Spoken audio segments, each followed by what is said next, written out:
மயிலாடுதுறை வரதாச்சாரியார் திருவில் நார்த்தமலை ஸ்ரீ முத்துமாரியம்மன் ஆலய தீமிதி திருவிழாவை முன்னிட்டு பக்தர்கள் பால்குடம் எடுத்து வந்து அபிஷேக ஆராதனை.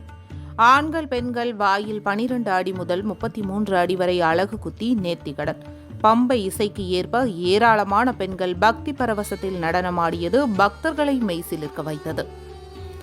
மயிலாடுதுறை மாவட்டம் மயிலாடுதுறை டவுன் வரதாச்சாரியார் திருவில் நார்த்தமலை ஸ்ரீ முத்துமாரியம்மன் ஆலயம் உள்ளது.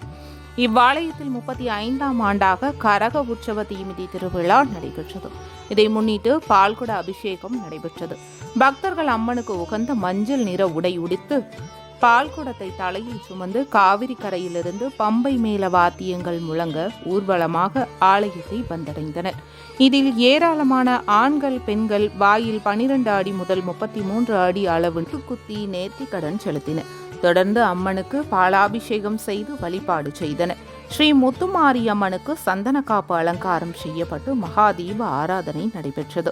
ஆலய வாசலில் பால்குடத்தை வரவேற்று பம்பை இசைக்கு ஏற்ப பெண்கள் பக்தி பரவசத்தில் நடனமாடியது பக்தர்களை மெய்சிலிர்க்க வைத்தது.